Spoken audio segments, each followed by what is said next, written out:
Berlín, 1820. El amanecer apenas comenzaba a filtrarse por las ventanas del austero apartamento cuando Arthur Schopenhauer se despertó con el corazón acelerado. Había tenido el mismo sueño otra vez, un río infinito de fuego que fluía sin cesar, arrastrando cuerpos, ciudades, civilizaciones enteras en su corriente implacable. Y en medio de ese caos, una voz antigua que repetía una sola frase en griego arcaico: Panta rei, todo fluye. Se levantó de la cama con movimientos bruscos, todavía temblando.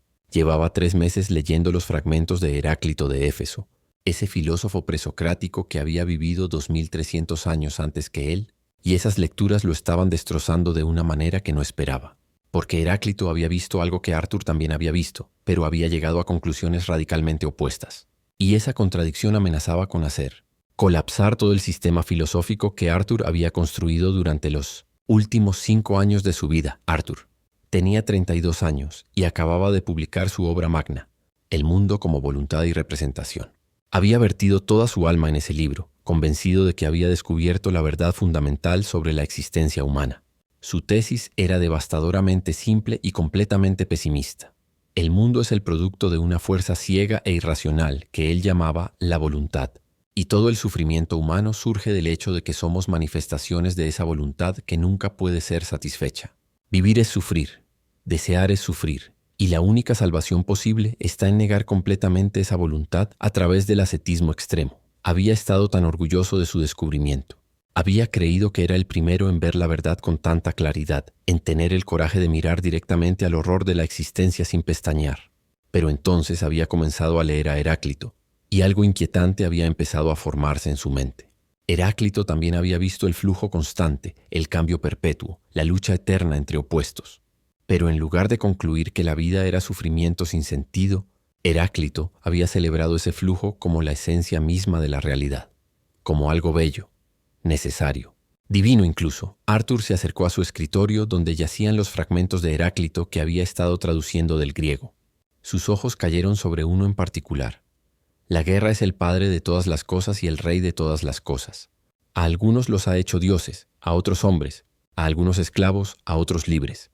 Leyó las palabras una y otra vez, sintiendo cómo su propia filosofía comenzaba a temblar bajo el peso de esa afirmación tan simple pero tan poderosa. Porque si Heráclito tenía razón, si la lucha constante entre opuestos no era algo que debía ser negado sino celebrado, entonces todo su sistema filosófico estaba fundamentado en un error. Arthur había pasado años argumentando que el deseo y el conflicto eran la fuente del sufrimiento, y que la única respuesta racional era la negación de la voluntad. Pero Heráclito sugería algo completamente diferente, que el conflicto era la naturaleza misma de la realidad, que sin lucha no habría existencia, que intentar escapar del flujo era intentar escapar de la vida misma. Arthur salió a caminar por las calles todavía vacías de Berlín. Necesitaba aire, necesitaba movimiento, necesitaba algo que interrumpiera el torbellino de pensamientos que amenazaba con consumirlo. Mientras caminaba recordó algo que había leído la noche anterior, otro fragmento de Heráclito que lo había perturbado profundamente. No es posible descender 2 veces al mismo río, pues otras aguas fluyen sobre ti. Ese fragmento contenía algo que Arthur no había querido enfrentar en su propia filosofía. Si todo está en constante cambio, si incluso el río que parece ser el mismo no es el mismo de un momento a otro, entonces, ¿qué significaba su doctrina de que el sufrimiento humano era una condición eterna e inmutable? Si todo fluye, ¿no significaba eso que el sufrimiento también fluye, que cambia, que no es una condición fija sino algo que se transforma constantemente? Pero había algo más profundo que lo inquietaba. Heráclito había escrito: los hombres no saben que lo que está en desacuerdo consigo mismo está de acuerdo. Armonía recíproca como la del arco y la lira. Esta idea de que los opuestos no solo coexisten, sino que se necesitan mutuamente, que la tensión entre ellos crea armonía en lugar de destrucción, era radicalmente opuesta a todo lo que Arthur había argumentado. Él había visto la lucha entre deseo y satisfacción, entre voluntad y razón, como algo destructivo que solo podía llevar al sufrimiento. Pero Heráclito sugería que esa misma tensión era la fuente de toda belleza, de todo orden, de toda vida. Arthur se detuvo frente a un puente sobre el río Spree. El agua fluía debajo de él, indiferente, eterna en su cambio constante. Y en ese momento tuvo una visión que lo dejó paralizado. ¿Y si tanto él como Heráclito habían visto la misma verdad, pero desde ángulos completamente diferentes? ¿Y si el flujo constante que Heráclito celebraba era exactamente la misma voluntad ciega e incesante que él había identificado como la fuente del sufrimiento? La diferencia no estaba en lo que veían, sino en cómo lo interpretaban. Heráclito había mirado el cambio perpetuo y había visto vida, vitalidad, el fuego eterno que mantiene al cosmos en movimiento. Arthur había mirado ese mismo cambio y había visto tormento, insatisfacción eterna, la rueda interminable del deseo que nunca puede detenerse. Ambos estaban describiendo la misma realidad, pero uno la abrazaba mientras el otro la rechazaba. Durante las siguientes semanas, Arthur se sumergió en un estudio obsesivo de Heráclito. Leía y releía cada fragmento disponible, comparándolos con sus propios escritos, buscando desesperadamente una manera de reconciliar o refutar las ideas del filósofo antiguo. Sus amigos comenzaron a preocuparse. Arthur siempre había sido un hombre difícil, arrogante, convencido de su propia genialidad. Pero ahora había algo diferente en él, una incertidumbre que nunca antes habían visto. Una noche, mientras estudiaba en su apartamento iluminado solo por velas, Arthur encontró un fragmento que lo dejó sin aliento. A menos que esperes lo inesperado, nunca lo encontrarás, pues es difícil de descubrir e inaccesible. Era como si Heráclito le estuviera hablando directamente a través de los milenios, desafiándolo a cuestionar sus propias certezas, a considerar la posibilidad de que su pesimismo absoluto fuera en realidad una forma de escapismo, una manera de evitar enfrentar la complejidad total de la existencia. Arthur arrojó la pluma con violencia sobre el escritorio. No podía aceptar eso. Había pasado años desarrollando su filosofía, había sacrificado relaciones, comodidad, la posibilidad de una vida académica respetable, todo por la verdad que había descubierto.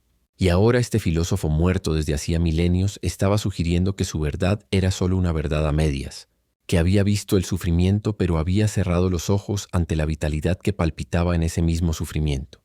Pero había algo más que lo atormentaba, algo que no quería admitir ni siquiera ante sí mismo. Heráclito había sido conocido en su época como el Oscuro, un hombre que se había retirado de la sociedad, que había rechazado ofertas de poder político, que había elegido vivir en las montañas alimentándose de hierbas. En muchos sentidos, Heráclito había vivido como el asceta que Arthur prescribía en su filosofía. Pero mientras Arthur predicaba la negación de la voluntad como escape del sufrimiento, Heráclito había elegido su aislamiento no para escapar de la vida, sino para contemplarla más puramente, para ver el flujo eterno sin las distracciones de la sociedad humana. Esa noche, Arthur tuvo un momento de honestidad brutal consigo mismo. Se preguntó si su filosofía del pesimismo no era en realidad el resultado de su propia biografía dolorosa, una madre que lo había rechazado emocionalmente, un padre que se había suicidado, una vida de soledad y rechazo social. ¿Había proyectado su propio sufrimiento personal sobre toda la existencia humana? ¿Había llamado filosofía a lo que era realmente solo su propio dolor convertido en sistema? Pero entonces recordó algo crucial. Su filosofía no había surgido solo de su experiencia personal. Había sido profundamente influenciada por su descubrimiento de las filosofías orientales, particularmente el budismo y el hinduismo. Había visto en las Upanishads y en las enseñanzas de Buda confirmación de su propia visión, que el mundo era maya, ilusión, que el deseo era la raíz del sufrimiento, que la salvación venía de la negación del yo individual. Esto lo llevó a una nueva pregunta inquietante. ¿Por qué las filosofías orientales habían llegado a conclusiones tan similares a las suyas, mientras que Heráclito, un griego, había visto la misma realidad de manera tan diferente? La respuesta, cuando finalmente llegó, fue como un relámpago que iluminó toda su comprensión. Era una cuestión de temperamento, no de verdad objetiva. Los sabios orientales, los santos ascéticos, los místicos que negaban el mundo, todos compartían un cierto temperamento. Una sensibilidad al sufrimiento tan aguda que hacía que la vida les resultara insoportable a menos que encontraran una manera de negarla. Pero Heráclito representaba un temperamento diferente, uno que podía mirar el mismo sufrimiento, la misma lucha, el mismo flujo caótico de la existencia y encontrar en él no horror sino belleza, no tormento sino vitalidad. Arthur se dio cuenta de que estaba ante un dilema filosófico fundamental que ningún argumento lógico podría resolver. No era una cuestión de quién tenía razón y quién estaba equivocado. Era una cuestión de dos visiones del mundo radicalmente diferentes, ambas igualmente válidas desde su propia perspectiva, ambas respondiendo a la misma realidad pero interpretándola de maneras incompatibles. Durante los meses siguientes, Arthur intentó encontrar una síntesis entre su visión y la de Heráclito. Escribió páginas y páginas intentando demostrar que el flujo heraclíteo era en realidad evidencia de la voluntad ciega que él había identificado. Argumentó que cuando Heráclito hablaba del fuego eterno que mantiene al cosmos en movimiento, estaba realmente describiendo la misma fuerza irracional e incesante que él llamaba voluntad. Pero había un problema fundamental con este intento de síntesis. El tono emocional era completamente diferente. Heráclito hablaba del cambio con una especie de júbilo místico. Este cosmos, el mismo para todos, ninguno de los dioses ni de los hombres lo ha hecho, sino que fue siempre, es y será fuego eternamente vivo, que se enciende con medida y se apaga con medida. Había reverencia en esas palabras, admiración por el orden que emerge del caos aparente. Arthur, por otro lado, hablaba de la voluntad con horror y disgusto. Para él, la fuerza que impulsaba al mundo no era algo que mereciera admiración, sino algo que debía ser resistido, negado, finalmente aniquilado en el nirvana de la no existencia. El mundo era un error, un lugar donde sería mejor que nada existiera en absoluto. Fue durante una conferencia en la universidad donde todo llegó a un punto de crisis. Arthur había sido invitado a dar una serie de charlas sobre su filosofía. Era una oportunidad que había esperado durante años. Finalmente, después de que su libro había sido mayormente ignorado por el mundo académico, tendría la oportunidad de presentar sus ideas ante una audiencia de estudiantes y profesores. Pero algo salió terriblemente mal. Cuando comenzó a explicar su doctrina de que el mundo era esencialmente sufrimiento y que la única respuesta racional era la negación de la voluntad de vivir, un joven estudiante levantó la mano.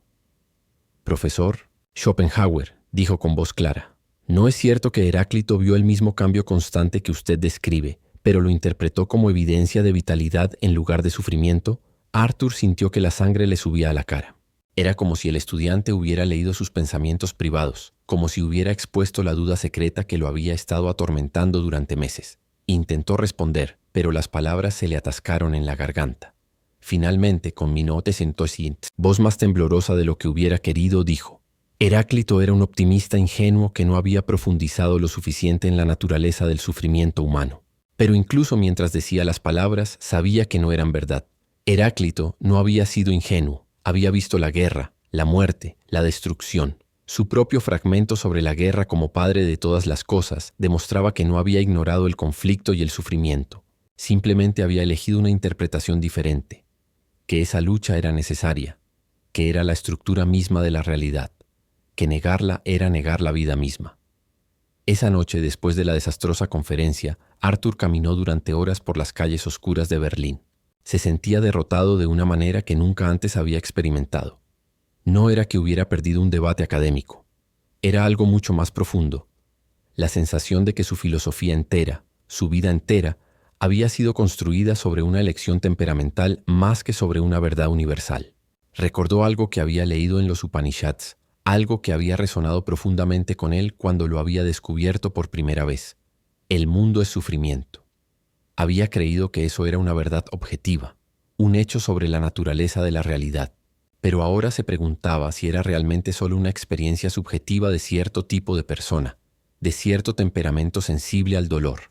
Y Heráclito representaba el temperamento opuesto, aquel que podía mirar el mismo mundo y ver no sufrimiento, sino proceso, no tormento sino transformación, no error sino necesidad. El camino hacia arriba y el camino hacia abajo son uno y el mismo. Para Heráclito no había escape necesario porque no había nada de lo que escapar. El cambio era el estado natural de las cosas y resistirlo era tan absurdo como intentar detener el flujo de un río con las manos. Años más tarde, en 1831, Arthur tuvo que huir de Berlín debido a un brote de cólera. Se instaló en Frankfurt, donde pasaría el resto de su vida en un exilio autoimpuesto del mundo académico que lo había rechazado. Su libro había sido un fracaso comercial espectacular.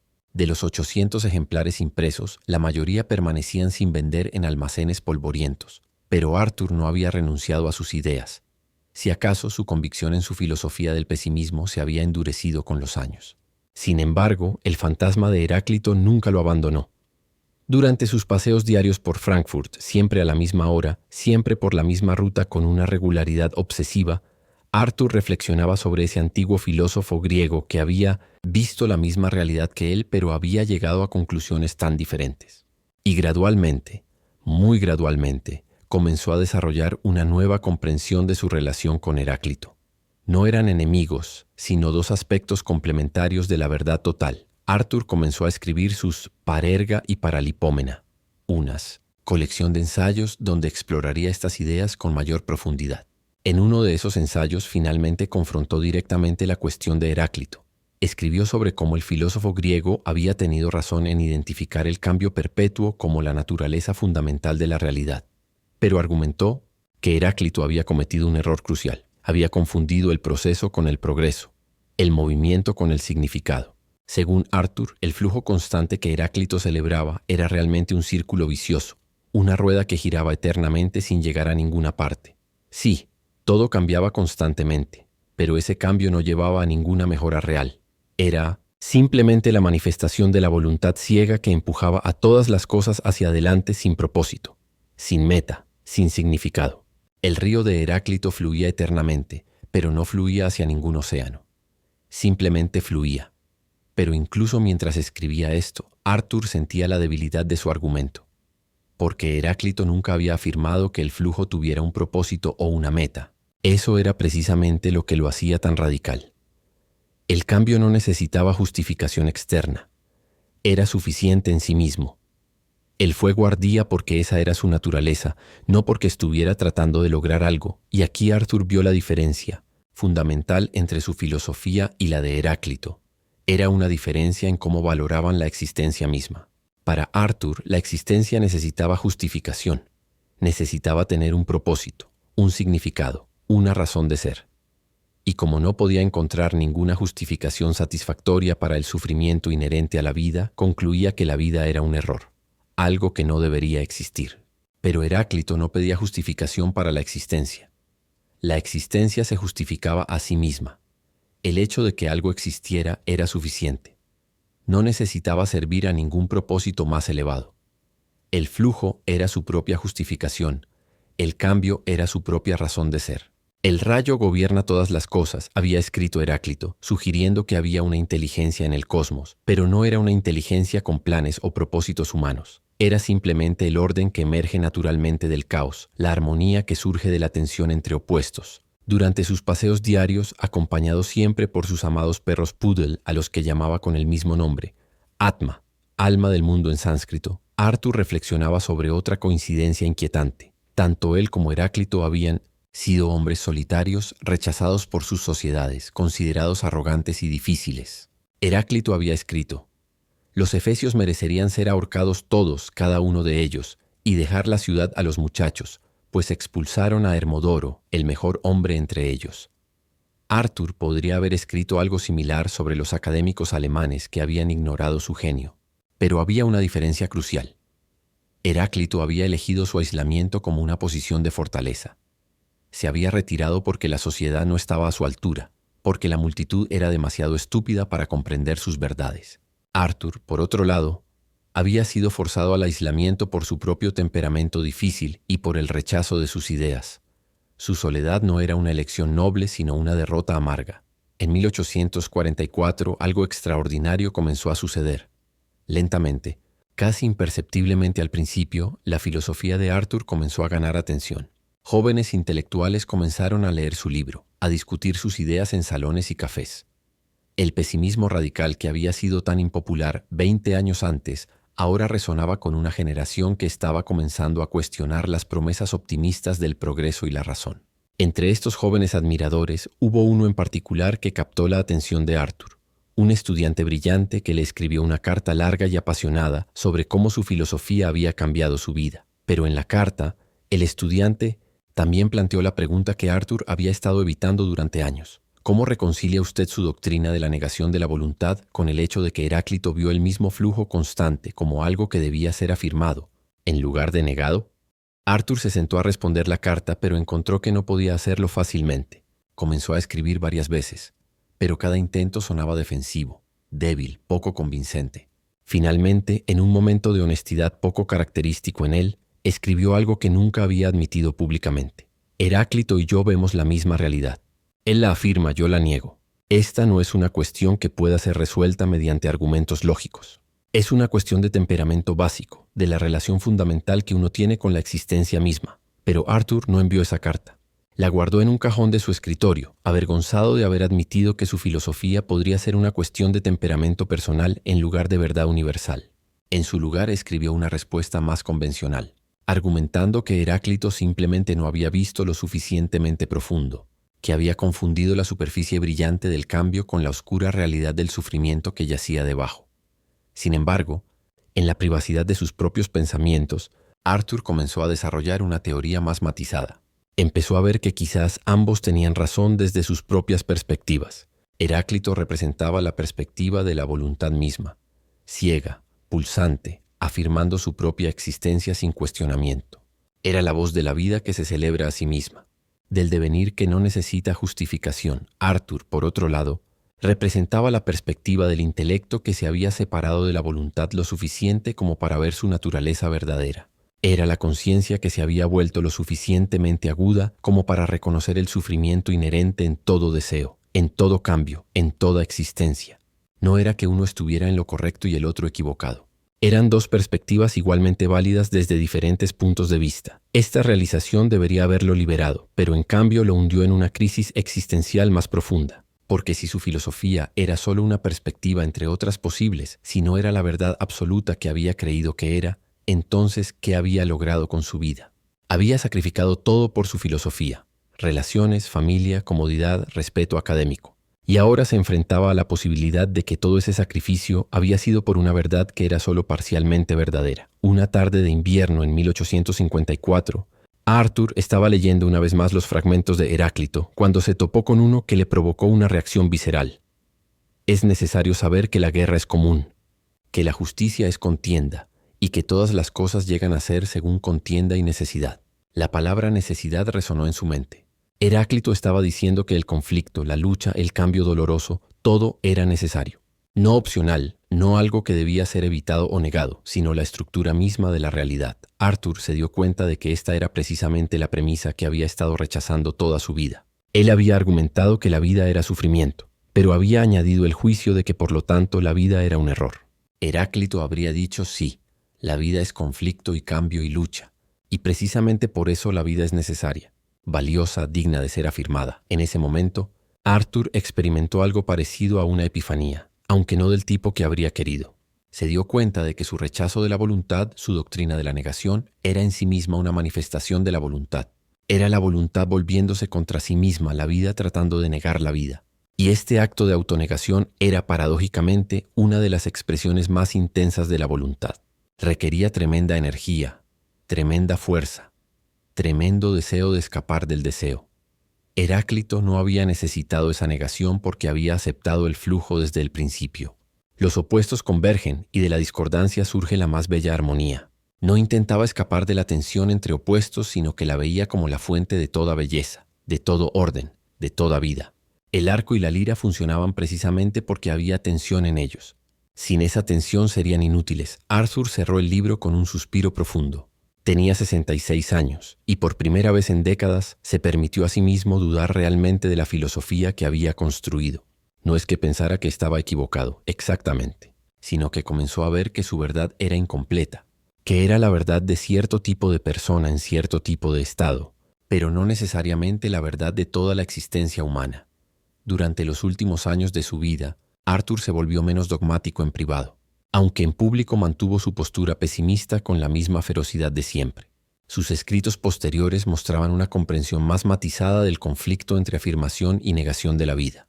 Comenzó a reconocer que había dos tipos fundamentales de seres humanos: aquellos que podían mirar la vida y afirmarla a pesar de su sufrimiento, y aquellos que, como él, encontraban ese sufrimiento tan insoportable que solo podían responder con negación.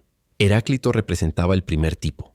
Era el héroe que podía mirar directamente al abismo del cambio perpetuo, al caos aparente de la existencia, y ver en él no horror sino el orden más profundo. El sol es nuevo cada día, había escrito Heráclito, sugiriendo que el cambio constante no era repetición aburrida sino renovación perpetua, creación constante. Arthur representaba el segundo tipo, el hombre que veía ese mismo cambio y sentía solo cansancio, solo el peso de la repetición sin fin, solo el tormento de deseos que nunca podían ser satisfechos permanentemente. Para él, cada nuevo día no era una renovación, sino una condena a más sufrimiento. Y gradualmente, muy gradualmente, Arthur comenzó a ver que tal vez la humanidad necesitaba ambas perspectivas. Necesitaba a los Herácitos del mundo, aquellos que podían afirmar la vida con toda su ferocidad, que podían sumergirse en el río del devenir y deleitarse en su corriente. Pero también necesitaba los Schopenhauers, aquellos que podían ver el costo de esa afirmación, el sufrimiento inherente en todo deseo, la necesidad ocasional de retirarse, de negar, de encontrar paz en el silencio de la voluntad negada. Una tarde, mientras caminaba por su ruta habitual con Atma trotando a su lado, Arthur tuvo su pensamiento final y más profundo sobre Heráclito. Se dio cuenta de que la diferencia fundamental entre ellos no era sobre la naturaleza de la realidad, sino sobre la actitud apropiada hacia ella. Heráclito había elegido el camino del guerrero, del que afirma la vida incluso en su aspecto más terrible. El carácter es destino para el hombre, había escrito Heráclito, sugiriendo que somos lo que elegimos ser, que nuestro destino no viene de fuera sino de nuestras propias decisiones fundamentales sobre cómo relacionarnos con la existencia. Arthur había elegido el camino del sabio, del que se retira del mundo para contemplarlo desde una distancia segura, del que busca la paz en la negación del deseo. Ningún camino era objetivamente correcto o incorrecto. Eran simplemente diferentes respuestas a la misma realidad imposible de la existencia humana. En septiembre de 1860, Arthur sufrió un ataque cardíaco mientras se vestía por la mañana. Murió solo en su apartamento, encontrado horas después por su criada. Sus últimos pensamientos permanecen desconocidos, pero entre los papeles en su escritorio encontraron una nota que había escrito la noche antes de su muerte. Era una traducción de un fragmento de Heráclito que nunca había publicado. El tiempo es un niño que juega, moviendo piezas en un juego. El reino pertenece al niño. Debajo de la traducción, Arthur había escrito una nota breve. Tal vez él vio más claramente que yo. Tal vez el juego no necesita justificación más allá de sí mismo. Pero yo no puedo jugar. Mi temperamento no me lo permite. Y tal vez eso también sea parte del juego. En las décadas siguientes, la filosofía de Arthur finalmente alcanzó la fama que había deseado toda su vida. Influyó en Wagner, en Nietzsche, en Freud, en toda una generación de pensadores. Pero curiosamente también hubo un renovado interés en Heráclito. Los filósofos comenzaron a ver que estos dos pensadores, separados por milenios, habían estado involucrados en un diálogo profundo sobre la cuestión más fundamental. ¿Debe la vida ser afirmada o negada? Nietzsche, quien había sido profundamente influenciado por Arthur, eventualmente se rebelaría contra su pesimismo y se convertiría en un defensor apasionado de la afirmación de la vida al estilo de Heráclito. Su concepto del amor fati, el amor al destino, era esencialmente heraclíteo, aceptar y celebrar todo lo que es, incluyendo el sufrimiento, incluyendo el cambio, incluyendo la muerte. Pero Nietzsche siempre mantuvo un profundo respeto por Arthur, reconociendo que el pesimismo de Schopenhauer era un paso necesario en el camino hacia la afirmación genuina. No se puede afirmar la vida auténticamente a menos que primero hayas visto claramente todo su horror, todo su sufrimiento, todo su absurdo.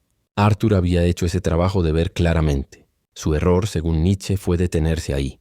Fue concluir que la respuesta adecuada al horror era la negación en lugar de una afirmación aún más profunda. En el siglo XX, filósofos como Heidegger y Deleuze retornarían a Heráclito, viendo en él una alternativa al nihilismo que había dominado el pensamiento occidental. El flujo eterno de Heráclito se convirtió en el devenir, en el proceso, en el evento. Su insistencia en que la realidad es cambio en lugar de ser estático influyó en toda la filosofía del proceso y en el postestructuralismo. Pero Arthur también mantuvo su relevancia. Su análisis del sufrimiento, su comprensión de la naturaleza irracional de la voluntad, su reconocimiento de que la razón no puede salvarnos. Todo esto resonó con las experiencias del siglo XX, las guerras mundiales, el Holocausto, la amenaza nuclear. Había momentos en la historia donde el pesimismo de Schopenhauer parecía más honesto que el optimismo de la Ilustración. Y así, el debate entre Heráclito y Arthur continuó. No como una disputa que podía ser resuelta, sino como una tensión productiva que mantenía vivo el pensamiento filosófico. Eran dos polos de la experiencia humana. Dos respuestas fundamentales a la pregunta de cómo vivir en un mundo que no ofrece garantías, que está en constante cambio, que contiene tanto belleza como horror, tanto creación como destrucción.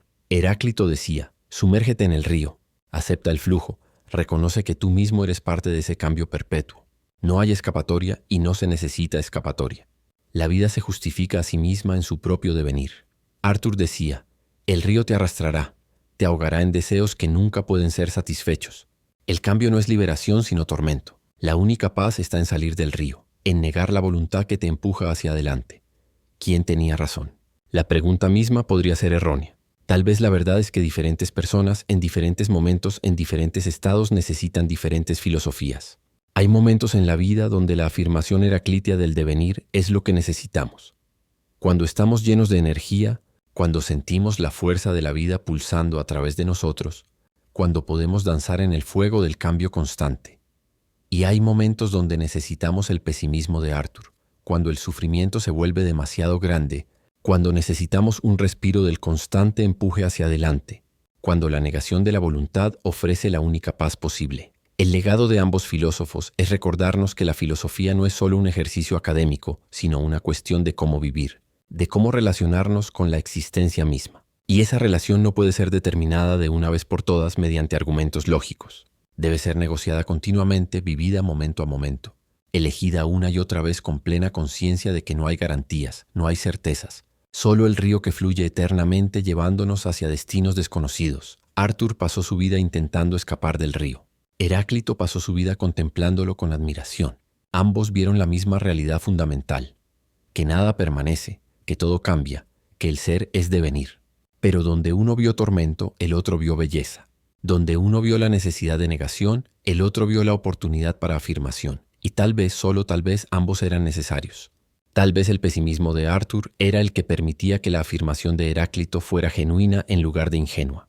Tal vez no se puede afirmar verdaderamente la vida a menos que primero hayas confrontado completamente su horror.